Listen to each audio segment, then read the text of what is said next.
ఇప్పుడు that is what made them ఒక ఈరోజు వాళ్ళిద్దరిని లెజెండ్స్ అంటే ఇట్ ఈస్ బికాస్ వాళ్ళ హెల్ప్ఫుల్ నేచర్. వాళ్ళు ఇండస్ట్రీ కోసం పనిచేశారు, వాళ్ళ కోసం కాదు. అప్పట్లో ఫండ్ రైజింగ్ కూడా కొంత వీళ్ళు తిరిగారు, కలెక్ట్ చేశారు ఉప్పెన వచ్చినప్పుడు కానీ అంతకుముందు కానీ. ఆ ఎక్స్పీరియన్స్ రాయలసీమ కరువు టైంలో రామారావు గారు వీళ్ళందరూ ఆర్టిస్ట్ అందరూ వెళ్ళి తిరిగేసి కలెక్ట్ చేసుకొని వచ్చి డబ్బు ఇచ్చేశారు. అది అఫ్కోర్స్ అది పార్ట్ ఆఫ్ వాళ్ళ కమిట్మెంట్ ది కమ్యూనిటీ అండి. రామారావు గారు ఆ విధంగా అప్పుడే మొదలుపెట్టారు. ప్రజాసేవ అనేది 10 మందికి హెల్ప్ చేయాలనేది. అది బికాజ్ అది అఫ్కోర్స్ మీరు you must have read about it, మీరు చదివి ఉంటారు. బికాజ్ ఆ రోజుల్లోనే స్టార్ట్ అయింది.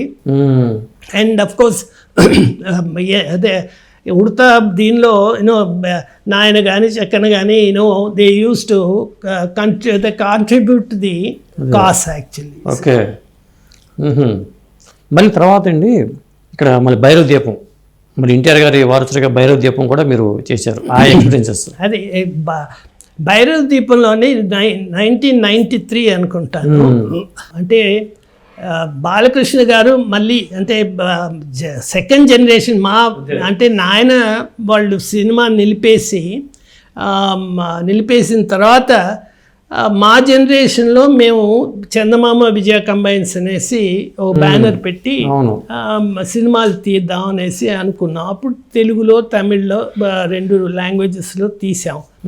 సో ఫస్ట్ ఏమో బృందావనం అనేసి కామెడీ అందరికి నచ్చింది అది. దాని తర్వాత భైరవ ద్వీపం అనేది అఫ్కోర్స్ సంగీతం శ్రీనివాసరావు గారు. సో అప్పుడు రామారావు గారి సెకండ్ జనరేషను బాలకృష్ణ గారిని తీసుకుంటే బాగుంటుంది అనేసి మేము అందరం we all felt about it. And Balakrishna గారిని అప్రోచ్ చేశారు, ఆయన ఒప్పుకున్నారు. సో ఇది ముహూర్తం షార్ట్ కోసం అనేసి మేము పర్సనల్గా రామారావు గారిని అప్రోచ్ చేసాం. మీరు వచ్చి ముహూర్తం అదే జరిపి పెట్టాలనేసి, మీరు ఉండాలా ఫంక్షన్కి అని. సో ఫస్ట్ క్వశ్చన్ ఆయన అడిగింది, ఫాదర్ వస్తారా, నాయన వస్తారా, ఫాదర్ వస్తారా? సో మేము తప్పకుండా వస్తారండి, అయితే నేను వస్తాను. సో అన్నట్టు ఆయన వచ్చారు. వచ్చి ఫస్ట్ అప్పుడు సీఎంగానే ఉన్నారు కదా? లేదండి, I don't think he was. Okay. So ఆయన వచ్చి అదే మా స్టూడియోకి వచ్చిన తర్వాత ఆయన ముందు చుట్టుపక్కలంతా తిరిగారు. అంటే ఆ రోజుల్లో అది అంటే he was so nostalgic about place, అక్కడ ఉన్న ఇవి పరిసరాలని చూసుకొని ఆ పెద్ద అదే ఫ్లోర్ నెంబర్ 14 అక్కడ ముహూర్తం. సో దానికి చిరంజీవి గారేమో స్విచ్ ఆన్ చేశారు, రజనీకాంత్ క్లాప్ కొట్టారు, రామారావు గారేమో ఫస్ట్ షాట్ డైరెక్ట్ చేశారు. సో అది ఆ టైంలో ఎవరో అడిగారు, మీరు సినిమాలో యాక్ట్ చేస్తారంటే నాయన తీసేలా ఉంటే నేను చేస్తాను అన్నారు. అంటే అక్కడ కూడా he was only recalling his association with father. Okay, చేస్తాను అని చెప్పలే, కానీ నాయన తీసేలా ఉంటే నేను చేస్తాను. సో అట్లా బికాజ్ అంటే అప్పటికే ఫిలిం ఇండస్ట్రీ నుంచి దూరం కావడం జరిగింది. అండ్ మాకు బికాజ్ ఆయన వాళ్ళందరూ హైదరాబాద్కి వెళ్ళిపోయినారు, మేము ఇక్కడ ఉండిపోయినాం. సో అది అప్పటికి కూడా ఆ అనుబంధం because that attachment that continued because he was very happy that generation, second generation kuda they are taking his own family member ane oka, of course even mana Rajendra Prasad kuda bandhuve anukuntanu variki. avunu varu bandhuve oke uru. So that is ఆ విధంగా చూస్తే అది మాకు కలిసి వచ్చింది. అదే మరి బాలకృష్ణ గారు ఏమన్నారు అప్పుడు? బాలకృష్ణ గారు కూడా అండి అంటే he was very happy. Okay. అంటే మా నాయన పనిచేసిన బ్యానర్లో మళ్ళీ నేను కూడా రావడం అనేది సంతోషంగా ఉంది అనేసి he also felt very happy. Very helpful అండి బికాస్ వాళ్ళ ఫాదర్ లాగే అంటే దేనికి అబ్జెక్ట్ చేయరు, చెప్పింది కరెక్ట్గా చేసుకుంటా పోతారు. అందుట్లో ఆయనకిను సంగీతం శ్రీనివాసరావు కూడా మంచి ఐ మీన్ కనెక్ట్ అంటే రిలేషన్షిప్ ఉన్నింది as a director. So picture చాలా స్మూత్గా అప్పటికే మేము అదే టైంలో రజనీకాంత్ని పెట్టి ఒళపాలి అని తీస్తా ఉన్నాం ఆ సినిమా.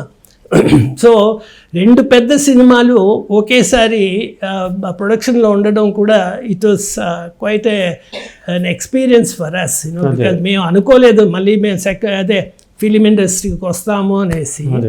కానీ ఏదో అది మా తమ్ముడు అఫ్ కోర్స్ వెంకటరామరెడ్డి ఆయన ప్రత్యేకంగా he wanted to again start చేసే అదే ఫిలిం యాక్టివిటీ స్టార్ట్ చేయాలనేసి ఆయన ఐడియానే అది.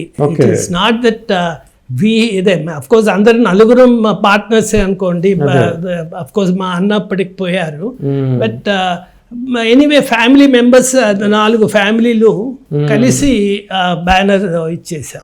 మీరు అడగగానే వెంటనే ఒప్పుకున్నారండి అసలు సినిమా చేయడానికి? ఆ సినిమా భైరవ దీపం చేయడానికి వెంటనే అది బికాజ్ వారికి సంగీతం శ్రీనివాసరావు పైన కూడా నమ్మకం ఉంది. విజయ బ్యానర్ అంటే న్యాచురల్గా వీ విల్ నాట్ ఏది అదే కాకుండా విల్ డూ జస్టిస్ అనేసి బికాస్ అప్పటికే భైరవ దీపంలో బ్యానర్ వాల్యూ అయితే కొంచెం ఎస్టాబ్లిష్ అయింది.